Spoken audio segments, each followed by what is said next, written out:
আমন্ত্রণ দুপুরের বাংলাদেশে শুরুতেই জানিয়ে দেব শিরোনামগুলো।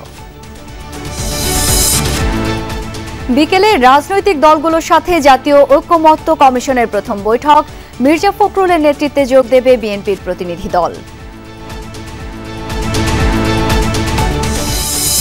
নির্বাচন বাদে সরকার অন্য কাজে গুরুত্ব দিলে পাবে না গ্রহণযোগ্যতা, মন্তব্য রিজভির। সরকারকে চাপে রাখার পাশাপাশি সম্ভাব্য প্রার্থী যাচাইয়ে রাজপথে থাকবে বিএনপি। এই সরকার একটি জাতীয় নির্বাচনের জন্য রোডম্যাপ প্রদান করে, সেই জন্য আমরা দাবি রেখে জনগণের সামনে যাচ্ছি। সাবসিডির কাজগুলো এটাই যদি আমরা প্রথমেই শুরু করে দেই, তো তাহলে এটা খুব একটা গ্রহণযোগ্য হবে না। 3 শিফটে চলছে জগন্নাথ বিশ্ববিদ্যালয়ের আইন ও কলা অনুষদের ভর্তি যুদ্ধ। ঢাকা বিশ্ববিদ্যালয়ে হলো ক ইউনিটের পরীক্ষা। কারিগররা যদি নিয়ে আসেন একটু যেন সুশৃঙ্খলভাবে করা যায় যত সম্ভব, সেই উদ্যোগগুলি আমরা অব্যাহত রেখেছি আমাদের প্রত্যেকটি পরীক্ষাতে। মিডিয়ার হত্যাকাণ্ড আন্তর্জাতিক ষড়যন্ত্র, মন্তব্য অ্যাটর্নি জেনারেলের। আধিপত্য বিস্তার, লুটপাটের রাজত্ব কায়েম ছিল প্রতিবেশী রাষ্ট্রের লক্ষ্য।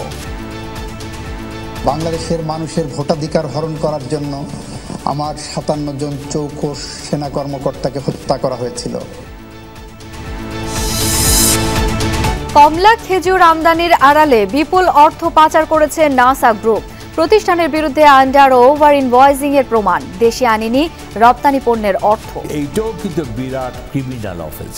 এগুলি সত্যি বার করা দরকার, ইনভেস্টিগেশন হওয়া দরকার। এইগুলো থরো ইনভেস্টিগেশন হওয়া উচিত, যে সে কার কাছে এক্সপোর্ট করছিল এবং কোম্পানিগুলো তার সাথে রিলেটেড কিনা। দুবাইতে আজ থেকে ক্যাম্প শুরু করবে বাংলাদেশ। চ্যাম্পিয়ন্স ট্রফি জিতলে 27 কোটি টাকা পাবে শান্ত মিরাজরা। কোনো ম্যাচ না জিতলেও পকেটে ঢুকবে কোটি টাকা। বনানীতে যাত্রা শুরু করেছে দেশের প্রথম পেট পার্লার। কুকুর বেড়ালের নখ পশম কাটার পাশাপাশি করানো হয় গোসল, গুনতে হয় 1 থেকে 5,000 টাকা। সালন নাই, বাসায় কেউ কেউ করাচ্ছিল, ভেটদের অ্যাসিস্ট্যান্টরা মেবি কিছু কিছু জায়গায় ওরা চুল কেটে দিচ্ছে কেচি দিয়ে, বাট এটা প্রফেশনাল না। 16-18 dogs, cats মিলে per day আসে। So we have maybe 14-15 grooming sessions every day.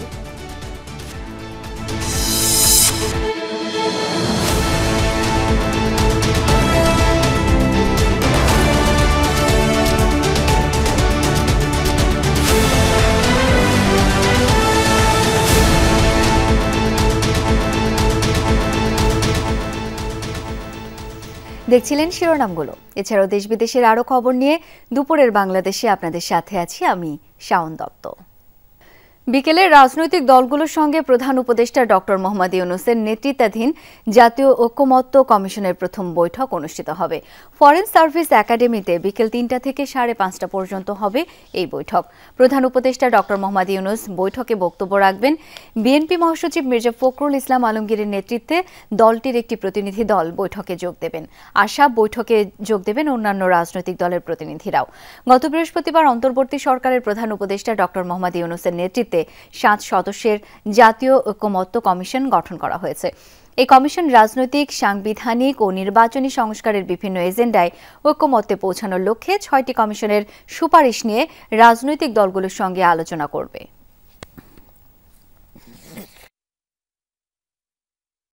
দর্শক, এই বিষয়ে আরও জেনে নিব সহকর্মী তানভীর মৌসুমের কাছ থেকে। তিনি এখন রয়েছেন রাজধানীর ফরেন সার্ভিস একাডেমির সামনে। তানভীর, বৈঠক তো বিকেল 3টায় শুরু হবার কথা। কোন কোন রাজনৈতিক দল অংশ নিচ্ছে বৈঠকে এবং কি কি বিষয়ে আলোচনা হতে পারে, কি তথ্য আছে আপনার কাছে জানাবেন আমাদের। শাওন, জাতীয় ঐক্যমত্য কমিশনের সাথে রাজনৈতিক দলগুলোর যে বৈঠক আজকে হবে সেটি প্রথম বৈঠক। এর আগে এই বৈঠক নিয়ে সাংবাদিকদের সাথে অনেক উপদেষ্টা এবং প্রধান উপদেষ্টার যে প্রেস উইং সেখান থেকে বলা হয়েছিল এবং আজকে হতে চলেছে সেই প্রথম বৈঠক। এর আগে 8 ফেব্রুয়ারিতে কিন্তু যে সংস্কার কমিশনগুলো ছিল তারা তাদের পূর্ণাঙ্গ যে প্রতিবেদনগুলো সেগুলো জমা দিয়ে দেয় এবং তাদের পূর্ণাঙ্গ প্রতিবেদন জমা দেওয়ার পরই কিন্তু আসলে এই সংস্কার কমিশনের কাজ শেষ হয়ে ঐক্যমত্য কমিশনের কাজ শুরু হয়ে যায়, জাতীয় ঐক্যমত্য কমিশনের। এবং সেখানে আমরা জানি যে আসলে এখানে 7 সদস্যের একটি 7 সদস্যের এই ঐক্যমত্য কমিশনটি, যেখানে প্রধান হিসেবে থাকছেন প্রধান উপদেষ্টা ডক্টর মোহাম্মদ ইউনূস এবং অন্যান্য যারা এই সকল সংস্কার কমিশনের প্রধানরা রয়েছেন তারা। এবং এখানে আজকে 3টার সময় বৈঠক শুরু হওয়ার কথা রয়েছে ফরেন সার্ভিস একাডেমিতে, এবং সেটি 5:30 পর্যন্ত চলবে বলে প্রেস উইং থেকে জানানো হয়। এবং এখানে বিএনপি আসছে, বিএনপির তরফ থেকে কিন্তু এখানে রাজনৈতিক দলগুলোর মধ্যে, যেহেতু বিএনপি একটি বড় রাজনৈতিক দল, তারা আসছে আলোচনা, এবং এছাড়া অন্যান্য যে সকল দলগুলো, বিভিন্ন যে দলগুলো থাকছে তারাও আসবে। এবং এর আগে ফরেন সার্ভিস একাডেমিতে এক ব্রিফিংয়ে আইন উপদেষ্টা আসিফ নজরুল জানিয়েছিলেন যে এই যে রাজনৈতিক দলের সাথে যে বৈঠকগুলো, সে বৈঠকগুলোতে যেমন বিএনপি থাকবে, সেই সাথে অন্যান্য রাজনৈতিক দলগুলো থাকবে ছাত্রনেতা এবং আন্দোলনের পক্ষের শক্তিরা। এবং এখানে আরেকটি বিষয় উল্লেখ করে দিতে চাই যে জাতীয় নাগরিক কমিটি, এই জাতীয় নাগরিক কমিটিও কিন্তু তাদের থেকে একটি ঘোষণা দিয়েছে যে তারাও কিন্তু আজকে আসবেন, এবং জাতীয় নাগরিক কমিটি থেকে মোট 4 জন সদস্য আজকে এই যে ঐক্যমত্য কমিশনের প্রথম বৈঠক, সে প্রথম বৈঠকে আজকে তারা অংশ নেবেন। এবং এখানেও আমরা দেখতে পাবো যে আসলে এর আগে এই রাজধানীর ফরেন সার্ভিস একাডেমিতে এর আগে কিন্তু প্রধান উপদেষ্টা বেশ কিছু বৈঠক করেছিলেন, এবং যখনই তিনি বৈঠকগুলো করেন তখন কিন্তু আসলে প্রতিটি রাজনৈতিক দলই এই মুহূর্তে যে সকল সক্রিয় এবং বড় বড় রাজনৈতিক দল রয়েছে এবং যারা গণঅভ্যুত্থানে পক্ষের শক্তি ছিল, গণঅভ্যুত্থানে যাদের একটি বিশাল ভূমিকা ছিল, তারা কিন্তু আসলে এখানে আসে। এবং আমরা দেখতে পাবো যে এই 3টার আগ থেকেই হয়তোবা এই রাজনৈতিক দলগুলোর যারা প্রতিনিধিরা আজকের এই বৈঠকে আসবে, তারা অংশ নিতে চলে আসবে, এবং এখানে মূলত আলোচনা হবে, ঐক্যমত্যের জন্যই আলোচনাটা হবে। এই যে সংস্কার কমিশনগুলো যে সংস্কার প্রস্তাব দিচ্ছে, এবং সেই সংস্কার প্রস্তাবগুলো নিয়েই আসলে রাজনৈতিক দলগুলোর সাথে আলোচনা হবে, এবং তারা যে সকল সংস্কার প্রস্তাবে একমত হবে, সে সকল সংস্কার প্রস্তাবে পরবর্তীতে আগামী নির্বাচনের জন্য বাস্তবায়ন করা হবে। শাওন। তানভীর, ধন্যবাদ আপনাকে। মূল কাজ নির্বাচন বাদ দিয়ে সরকার যদি অন্যান্য কাজে গুরুত্ব দেয় তাহলে তা জনগণের কাছে গ্রহণযোগ্যতা পাবে না, এই মন্তব্য করেছেন বিএনপির সিনিয়র যুগ্ম মহাসচিব রুহুল কবির রিজভী। সকালে রাজধানীর আগারগাঁওয়ে রোড টু ইলেকশন শীর্ষক গোলটেবিল আলোচনায় এই মন্তব্য করেন তিনি। বলেন, গণতন্ত্র রক্ষায় যে কোনো সরকারের দায়িত্ব অবাধ ও সুষ্ঠু নির্বাচন অনুষ্ঠিত করা। এ সময় নির্বাচন আয়োজনে কাজ করা প্রতিষ্ঠানগুলোকে সংবিধান প্রদত্ত আইন কাজে লাগিয়ে শক্তিশালী করার উপর জোর দেন রিজভী। বলেন, গণতন্ত্রের বিকাশে সুষ্ঠু নির্বাচন জরুরি। আরও বলেন, গণতন্ত্রের রক্ষায় অবাধ এবং সুষ্ঠুভাবে স্থানীয় নির্বাচন করা সরকারি দলের দায়িত্ব। গণতন্ত্রের লড়াই যারা দীর্ঘদিন রাজপথে ছিলেন তাদের সমর্থন। গৃহবধূকে ধর্ষণ করা হয়েছে, একটা ছোট বাচ্চা। তো যাই হোক, আমি আর বক্তব্য দীর্ঘায়িত। জাতীয় সংসদ নির্বাচন, যে নির্বাচনের মাধ্যমে একটি সরকারের পরিবর্তন ঘটে, এখন সেটি সেই মূল কাজটা বাদ দিয়ে আমরা যদি সাবসিডির কাজগুলো এটাই যদি আমরা প্রথমেই শুরু করে দেই, তো তাহলে এটা খুব একটা গ্রহণযোগ্য হবে না।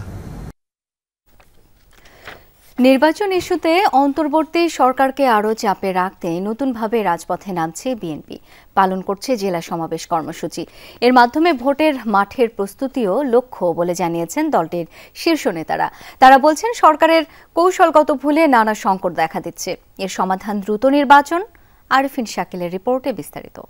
অন্তর্বর্তীকালীন সরকারের প্রধান উপদেষ্টা পদের অন্তর্বর্তী সরকার দায়িত্ব নেওয়ার পর থেকেই দ্রুত নির্বাচনের দাবিতে সরব বিএনপি। সব ধরনের কর্মসূচিতে এই দাবি উত্থাপন করতে ভোলেনি দলটির নেতারা। এর মাঝে জুলাই গণঅভ্যুত্থানে নেতৃত্বে থাকা ছাত্র নেতাদের দল গঠনে আরও নড়েচড়ে বসেছে বিএনপি। ঘরোয়া আয়োজন ছেড়ে নির্বাচন ইস্যুতে সরকারকে চাপে রাখতে নতুন করে রাজপথে ফিরেছে দলটি। সেখানে বলেছে যে আমাদের দলের নাম কি হতে পারে। 4 দফা দাবিতে এরই মধ্যে 8 দিনে 64 জেলায় সমাবেশের কর্মসূচি শুরু করেছে। দাবির মধ্যে নিত্যপণ্যের দাম সহনীয় করা, আইন শৃঙ্খলা পরিস্থিতির উন্নতি থাকলেও বিএনপির মূল লক্ষ্য ডিসেম্বরের মধ্যে জাতীয় নির্বাচন। দেশকে যে গণতান্ত্রিক ধারায় রাখতে হলে যে নির্বাচনের কোনো বিকল্প নাই, এটি তাদের উপলব্ধি করতে হবে। এখন এই দেশে নানা ধরনের নানা মতাবলম্বী নানা সুযোগ সন্ধানীদের আগমন হয়েছে। সেসব ব্যাপারে জনগণকেও সচেতন করার সাথে সাথে আমাদের কর্মী বাহিনী, সাধারণ মানুষকে আশ্বস্ত করা বা তাদেরকে ঐক্যবদ্ধ থাকার জন্য, যাতে করে এই ধরনের সমাজ বিরোধীরা সমাজে জাঁকিয়ে বসতে না পারে, শেখ হাসিনার দোসররা যাতে আরও তাদের কর্মকাণ্ডকে বিস্তৃত করতে না পারে, যারা এই আগস্ট চেতনাকে আরও ক্ষতিগ্রস্ত না করতে পারে, সেই জন্যই আমরা সরকারের উপরে চাপ সৃষ্টি করার জন্যে এবং জনগণের কি ইচ্ছা, জনগণের কি আকাঙ্ক্ষা, একটি রাজনৈতিক দল হিসাবে আমরা সেটি প্রধান উপদেষ্টাকে জানিয়েছি। এই যে জুলাই আগস্টের গণ অভ্যুত্থানের আকাঙ্ক্ষা অনুযায়ী যাতে দ্রুত এই সরকার একটি জাতীয় নির্বাচনের জন্য রোডম্যাপ প্রদান করে, সেই জন্য আমরা দাবি রেখে জনগণের সামনে যাচ্ছি। প্রধান উপদেষ্টার সাথে বৈঠকের পর ডিসেম্বরে জাতীয় নির্বাচন নিয়ে আশাবাদী বিএনপি। সেই লক্ষ্যে সাংগঠনিকভাবে দলের তৃণমূলকে আরও শক্তিশালী করতে কাজ করছেন নীতি নির্ধারকরা। জেলা ভিত্তিক সমাবেশের মাধ্যমে নতুন নেতৃত্ব এবং সম্ভাব্য প্রার্থীদের জনপ্রিয়তা ও গ্রহণযোগ্যতার পরীক্ষাও হবে বলে জানাচ্ছেন বিএনপির শীর্ষ নেতারা। সাংগঠনিক কর্মকাণ্ড শুরু করেছে অনেক আগের থেকে, আপনারা দেখেছেন। এটা সাংগঠনিক প্রক্রিয়ার মধ্য দিয়ে আমরা এই সমস্ত কর্মকাণ্ড আপডেট করব প্রতিনিয়ত। এটা একটা চলমান প্রক্রিয়া। নির্বাচন দিতে যত বিলম্ব হবে ততই এই সরকারও পিছিয়ে যাবে, জনগণের আশা আকাঙ্ক্ষা কমেই আরও দূরে সরে যাবে। জেলা ভিত্তিক কর্মসূচি শেষে ফের বিভাগীয় সমাবেশ করার চিন্তা আছে বিএনপির। এক্ষেত্রে ঐক্যমত্য কমিশনের কার্যক্রম আর জুলাই বিপ্লবের ছাত্র নেতাদের নেতৃত্বে নতুন দল গঠনের পর সিদ্ধান্ত চূড়ান্ত করতে চায় দলটি। আগামী দিনে রাষ্ট্র কিভাবে চলবে সেই সম্পর্কে সিদ্ধান্তে উপনীত হওয়ার জন্য এগুলি মতামত। আরিফিন শাকিল, যমুনা নিউজ, ঢাকা। ঢাকা বিশ্ববিদ্যালয়ে অনুষ্ঠিত হয়েছে 2024-25 শিক্ষাবর্ষের বিজ্ঞান অনুষদের ভর্তি পরীক্ষা। সকাল 11টায় শুরু হয় পরীক্ষা, চলে দুপুর 12:30 পর্যন্ত। এবছর বিজ্ঞান অনুষদে 1896টি আসনের বিপরীতে আবেদন করেছেন 1,46,694 জন। বিশ্ববিদ্যালয়ের উপাচার্য অধ্যাপক ডক্টর নিয়াজ আহমদ খান বলেন, প্রতিটি আসনের বিপরীতে প্রায় 78 জন প্রতিদ্বন্দ্বিতা করছে। শিক্ষার্থীদের তিরস্কার না করতে অভিভাবকদের প্রতি আহ্বান জানিয়ে বলেন, এই পরীক্ষা শিক্ষার্থীদের সামনের পরীক্ষায় ভালো ফলাফল করতে সহায়ক হবে। প্রতিবারের মতো এবারও 8টি বিভাগীয় শহরে এই ভর্তি পরীক্ষা অনুষ্ঠিত হচ্ছে। রিটার্নটা আল্লাহর রহমতে ভালো হয়েছে, আর যদি এমসিকিউ পার্টটা বলেন কেমিস্ট্রি কিছুটা হার্ড ছিল, বাকি সব আল্লাহর রহমতে ভালো হয়েছে। কোশ্চেন মোটামুটি হার্ড ছিল, এক্সাম মোটামুটি ভালো হয়েছে। আমার জন্য এটা একটু টাফ হয়েছে, বিকজ অনেক শর্ট টাইমের মধ্যে ফুল এইচএসসি সিলেবাসটা কমপ্লিট করা এন্ড দেন আবার প্র্যাকটিস করা। অভিভাবক মহলকে বিশেষ করে আশ্বস্ত করতে চাই যে ছাত্রদের পূর্ণ স্বার্থ রক্ষা করা হবে এবং এটি অতি স্বল্প ক্ষেত্রে শুধুমাত্র এমসিকিউ পর্বে এটি হয়েছে। এটি পরীক্ষা ফাঁসের, আমি আবারও পুনরাবৃত্তি করছি, এটি পরীক্ষা ফাঁসের কোনো বিষয় না। চলছে জগন্নাথ বিশ্ববিদ্যালয়ের কলা ও আইন অনুষদের ভর্তি পরীক্ষা। 4 বছর পর বিশ্ববিদ্যালয়টির পরীক্ষা অনুষ্ঠিত হচ্ছে নিজস্ব পদ্ধতিতে। বিশ্ববিদ্যালয়ের উপাচার্য ডক্টর মোহাম্মদ রেজাউল করিম জানান, সুষ্ঠু পরিবেশে চলছে ভর্তি পরীক্ষা। 15 দিনের মধ্যে ফলাফল প্রকাশ সম্ভব বলেও জানান তিনি। খ ইউনিটের পরীক্ষায় 785টি আসনের বিপরীতে লড়েছে 44,000 ভর্তিচ্ছু। প্রতি আসনের বিপরীতে 55 জন। 3টি শিফটে পরীক্ষা অনুষ্ঠিত হচ্ছে। প্রথম শিফটের পরীক্ষা সকাল 10টা থেকে 11টা পর্যন্ত অনুষ্ঠিত হয়েছে। দ্বিতীয় শিফটের পরীক্ষা শুরু হবে দুপুর 1টা থেকে 2টা এবং তৃতীয় শিফটের পরীক্ষা অনুষ্ঠিত হবে বিকেল 4টা থেকে 5টা পর্যন্ত।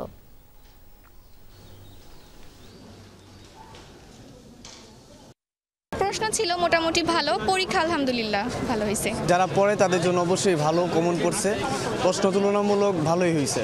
এখন আল্লাহ ভরসা দিয়ে তো আসলাম পরীক্ষা, এখন দেখা যাক, হতেও পারে। গতকাল আমাদের দুটো শিফটে পরীক্ষা হয়েছে, দুটো শিফট মিলিয়ে আমাদের উপস্থিতি হচ্ছে 87% বেশি, এবং আজকেও আমরা মনে করছি যে সেরকমই হবে। বিডিআর হত্যাকাণ্ড নিছক কোনো বিদ্রোহ ছিল না, ছিল আন্তর্জাতিক ষড়যন্ত্র ও হত্যাকাণ্ড। এই মন্তব্য করেছেন attorney general Mohammad Asaduzzaman. BDR হত্যাকাণ্ড নিয়ে আয়োজিত ছায়া সংসদ বিতর্কে এই মন্তব্য করেন তিনি।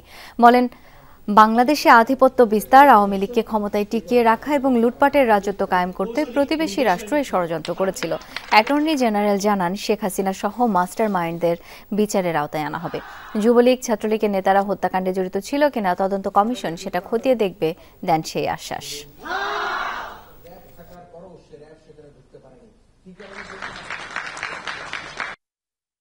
বিচারের একটা প্রক্রিয়া শুরু হয়েছে, বিচারের নামে অনেকটা প্রহসনও দেখেছি আমরা। বিচারের শেষ প্রান্তে আপিলও নিষ্পত্তি হয়েছে। প্রকৃত মাস্টার মাইন্ডরা ধরাছোঁয়ার বাইরে। তরুণ ছাত্র সমাজের পক্ষ থেকে দাবি উঠেছে 2009 সালের 25শে ফেব্রুয়ারি সংগঠিত বিডিআর হত্যাকাণ্ডের সঠিক তথ্য উপস্থাপন করা হোক, জাতি জানতে চাই। টঙ্গীর তুরাগ তীরে মাওলানা সাদপন্থীদের বিশ্ব ইজতেমার দ্বিতীয় দিন চলছে। আগামীকাল বেলা 12টায় আখিরি মোনাজাত পরিচালনা করবেন মাওলানা সাদ কান্দলৌভির বড় ছেলে মাওলানা ইউসুফ বিন সাদ। আজ ফজর নামাজের পর মাওলানা ইলিয়াস বিন সাদের তর্জমা আর মাওলানা ওসামা ইসলামের বয়ানের মধ্য দিয়ে শুরু হয় ইজতেমার আনুষ্ঠানিকতা। সকাল 10টা থেকে খিত্তায় খিত্তায় শুরু হয়েছে তালিম। জোহরের নামাজের পর বয়ান করবেন আরবীয় মেহমান, তর্জমা করবেন মাওলানা মোস্তফা খলিল। আসরের বয়ানের পর অনুষ্ঠিত হবে যৌতুকবিহীন বিয়ে। এরপর বাদ মাগরিব বয়ান করবেন মাওলানা ইউসুফ বিন সাদ। এ পর্যন্ত 49টি দেশ থেকে প্রায় 1,500 বিদেশি মেহমান এসেছেন ইজতেমায়। বিদেশি মেহমানদের খিত্তা ঘিরে বিশেষ নিরাপত্তা বলয় গড়ে তোলা হয়েছে। ইজতেমায় হামলার গুজবে একজনকে আটক করেছে গাজীপুর মহানগর পুলিশ। কিভাবে আল্লাহর রাস্তায় চলা যায়, কিভাবে আল্লাহর দিন বুলন্দিত হয়, আল্লাহর দিন মানা যায়, সেই জন্য আমরা আসলে ইজতেমায় আসি। আসলে নিজের শিক্ষার জন্য ইজতেমায় আসি। আমরা আসার মূল উদ্দেশ্য হচ্ছে আল্লাহকে কিভাবে রাজি খুশি করা যায় এবং দ্বীনি শিক্ষা কিভাবে নেওয়া যায়। মারামারি হয়েছে, গ্যাঞ্জাম হয়েছে, তার কারণে অনেক গ্যাঞ্জাম, দুই ভাগ করছে, লোক কম, দুটা ভাগ করার কারণে সেভাবে ইজতেমার কোনো আনন্দও হয় না, সেরকম একটা উৎসব হয় না। ইজতেমা ময়দানে রয়েছেন সহকর্মী তাজনুর ইসলাম। যাব তার কাছে। তাজনুর, কাল আখিরি মোনাজাতের প্রস্তুতি কেমন দেখছেন? আখিরি মোনাজাতের ব্যাপারে নতুন কি কি তথ্য পাওয়া গেল জানাবেন আমাদের।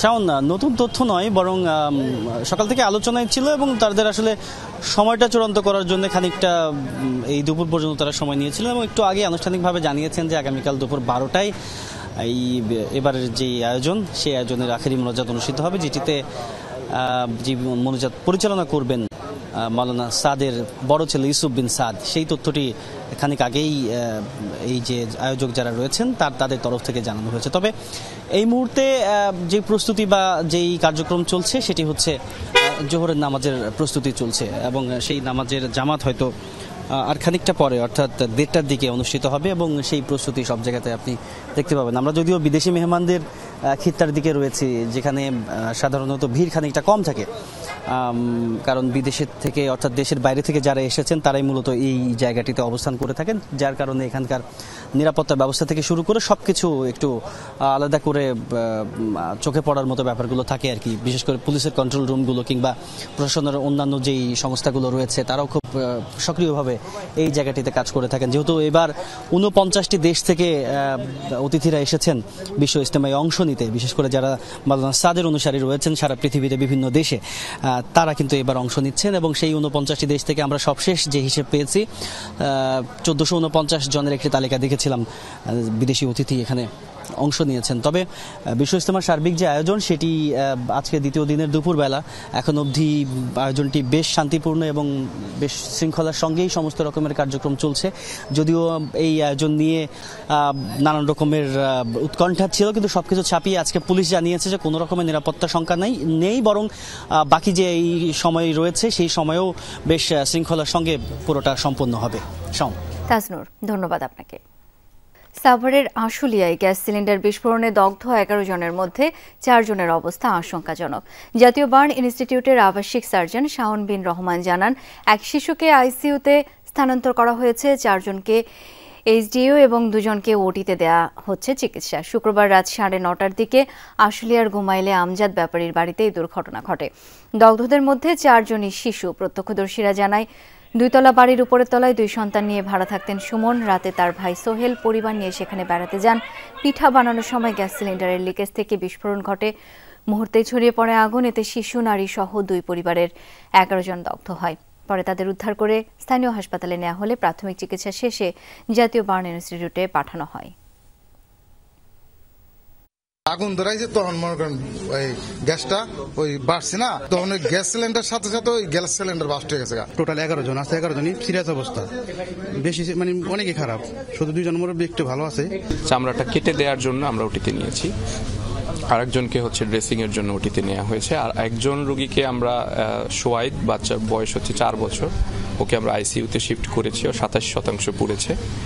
আর বাকি 2 জন রোগী আছে, তাদের অবস্থা খুবই আশঙ্কাজনক অবস্থায় আছেন। একজন হচ্ছে 99% পুড়েছে এবং আরেকজন হচ্ছে 95%।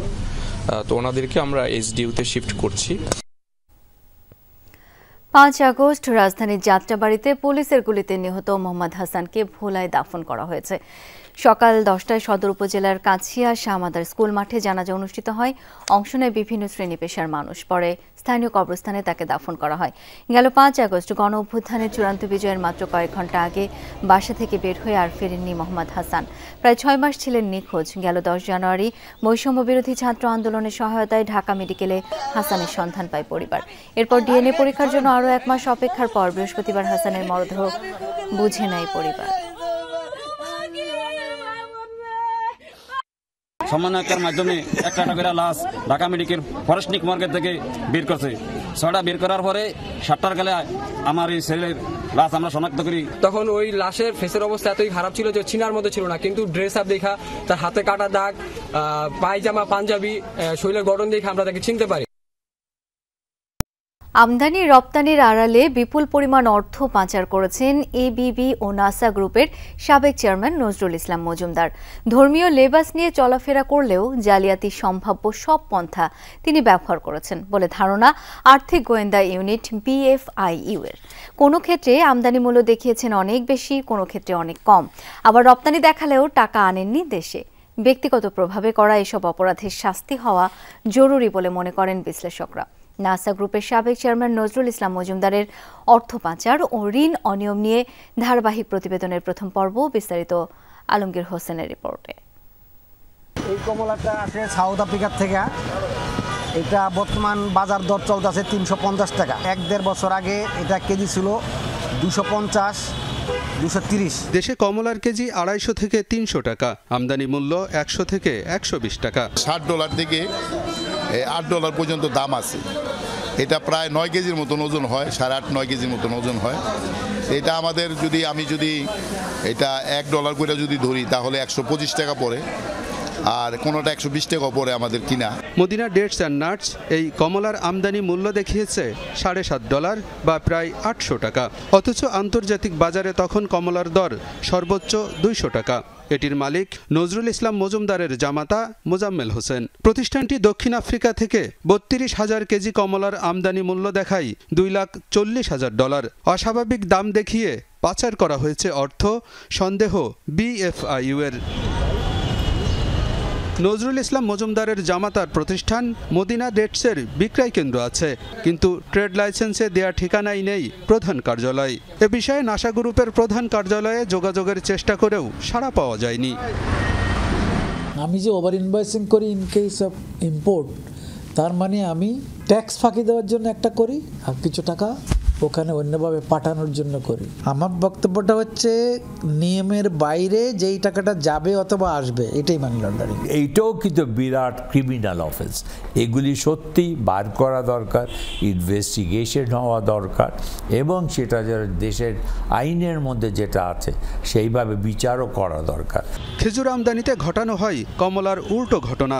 Medina dates and nuts Dubai ভিত্তিক কোম্পানি থেকে খেজুর আমদানি করে $3,13,000।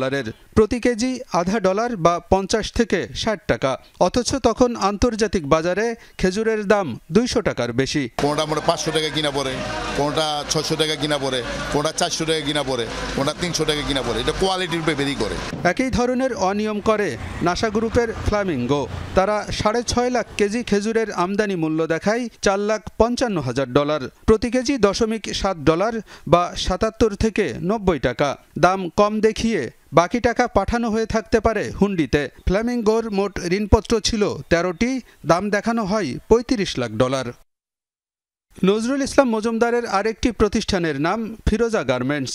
2012 থেকে 22 সাল পর্যন্ত তারা রপ্তানি আদেশ পায় $119.82 লাখ। এর মধ্যে $118.66 লাখ দেশে এলেও আসেনি বাকি $11,55,000। এ অর্থ পাচার করা হয়েছে বলে ধারণা আর্থিক গোয়েন্দা সংস্থার। আমাদের এক্সপোর্ট হিসেবে কিন্তু এক্সপোর্ট রিসিপ্টে আসেন, তো এগুলো তো আরেক ধরনের বড় বড় ক্রাইম। আমি এগুলো থরো ইনভেস্টিগেশন হয়েছে যে সে কার কাছে এক্সপোর্ট করছিল এবং কোম্পানিগুলো তার সাথে রিলেটেড কিনা। দেখবেন যে প্রত্যেকটা কোম্পানি তাদের সাথে রিলেটেড। এগুলো তো সম্ভব না। এটা নিশ্চয়ই তার সাথে সহায়ক যারা ছিল তারা কাজ করেছে।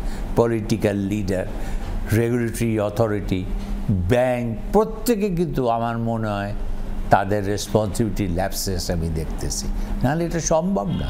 BFI রিপোর্টে বলা হয়েছে, ফিরোজা গার্মেন্টস যে পণ্য $17 বেশি দরে রপ্তানি করেছিল, মাত্র 4 মাস পর একই পণ্য একই কোম্পানির কাছে রপ্তানি করেছে মাত্র $6 দরে, যা সন্দেহজনক। আলমগীর হোসেন, যমুনা নিউজ, ঢাকা। বাজারে উঠছে নতুন পেঁয়াজ, তবে গেল কয়েক বছরের মতো ভরা মৌসুমে পেঁয়াজ আমদানিতে কমেছে দাম। এছাড়া বীজ, সার, কীটনাশক সহ কৃষি উপকরণের দাম বাড়ায় খরচও হয়েছে বেশি। তাই শঙ্কায় দিন পার করছেন কৃষক। তাদের দাবি বাজার পরিস্থিতি বিবেচনা করে মূল্য নির্ধারণের।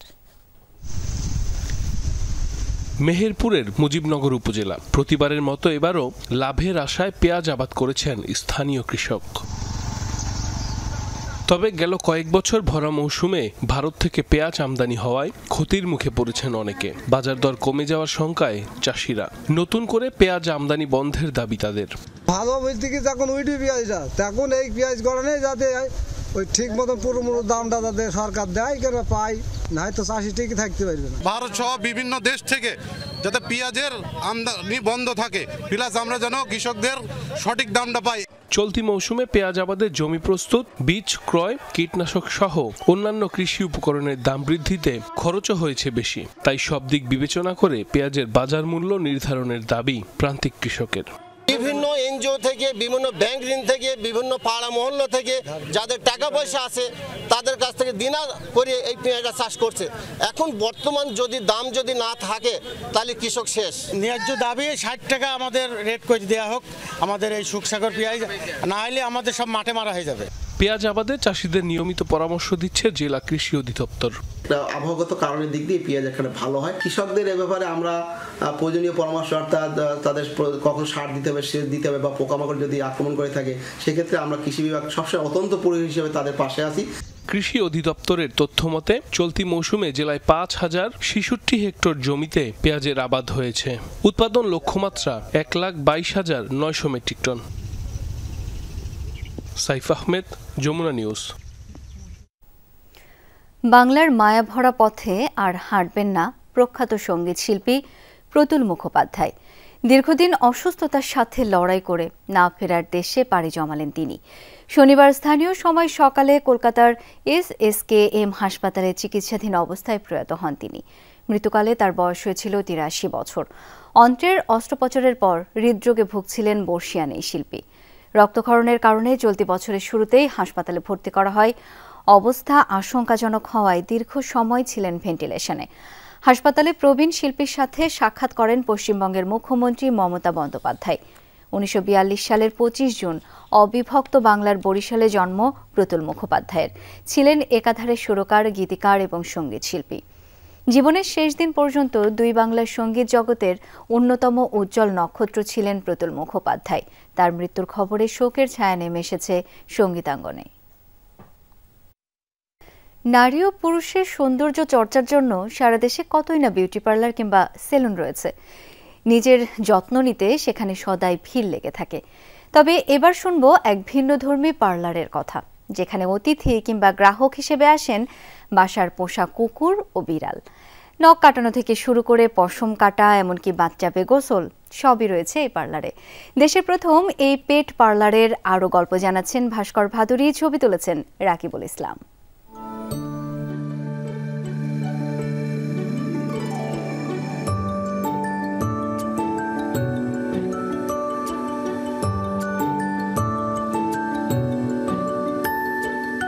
আর 10টা পার্লারের মতো একই চিত্র এখানেও। শীতাতপ নিয়ন্ত্রিত কক্ষে চলছে রূপচর্চার কাজ। প্রতিটি বিউটিশিয়ান ব্যস্ত তাদের ক্লায়েন্টদের সেবা দিতে।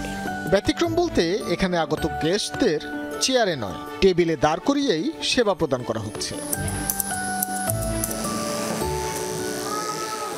এডলি, নোরা, নিকো কিংবা জেরি সকলেই ব্যস্ত।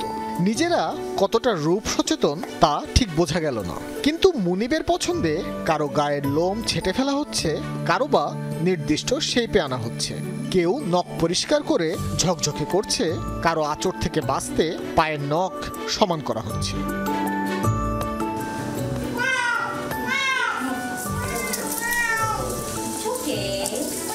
চুল ও ও নখ পরিচর্যার পর গন্তব্য বাথটাবের দিকে। শখের কুকুর অথবা বিড়ালদের নির্দিষ্ট ব্র্যান্ডের শ্যাম্পু মেখে করানো হচ্ছে গোসল। কারো সময় লাগছে 10 মিনিট, কারো বা একটু আরামায়েশে 20 মিনিট।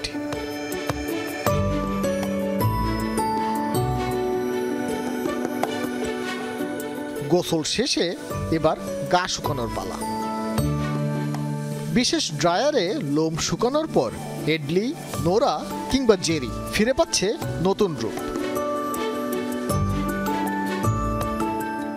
রাজধানী বনানীতে 2 নারী উদ্যোক্তার হাত ধরে দেশের প্রথম এই পেট পার্লারের যাত্রা শুরু 4 বছর আগে। প্যাকেজ ভেদে এখানে বিউটিফিকেশন চার্জ পড়ছে 1 থেকে 5,000 টাকা পর্যন্ত। দেখলাম যে ঢাকায় বা বাংলাদেশে কোথাও গ্রুমিং সালন নাই। বাসায় কেউ কেউ করাচ্ছিল, ভেটদের অ্যাসিস্ট্যান্টরা মেবি কিছু কিছু জায়গায় ওরা চুল কেটে দিচ্ছে কেচি দিয়ে, বাট এটা প্রফেশনাল না। আর কুকুর বিড়ালদের ক্ষেত্রে কানে পানি ঢোকা ক্যান বি মর্টাল, মানে it can be deadly for them. So এইটা খুব কেয়ারফুলি করা, এটা প্রফেশনালি করানো, এটা খুব ইম্পর্টেন্ট। সো সেখান থেকেই আসলে এই কুকুর বিড়ালদের গ্রুমিংটা নিয়ে চিন্তা করা। 16-18 dogs, cats মিলে per day আসে। So we have maybe 14-15 grooming sessions every day. আর আমাদের তো হোটেল আছে, মানুষ বিদেশে যায়, রাখে 4-5 দিনের জন্য রাখে, অথবা 1 মাসের জন্য রাখে। ঈদ, তারপরে পূজা, ক্রিসমাস টাইম, এইগুলো সব ফুল হাউস থাকে। দেশি কিংবা বিদেশি যে কোনো জাতিরই কুকুর অথবা বিড়ালের সেবা দেয়া হয় এমন পার্লারে। উদ্যোক্তাদের দাবি, বাসায় রাগ দেখালেও পার্লারে এসে পোষা প্রাণীগুলো খুবই ভদ্রবাবু হয়েই বসে থাকে। ভাস্কর ভাদুরী, যমুনা নিউজ, ঢাকা। এরই সাথে দুপুরের বাংলাদেশের প্রথম ঘন্টা থেকে আমি শাওন দত্ত বিদায় নিচ্ছি। পরের ঘন্টার খবর নিয়ে ফিরবেন সহকর্মী নুসরাত বৃষ্টি। সাথে থাকুন।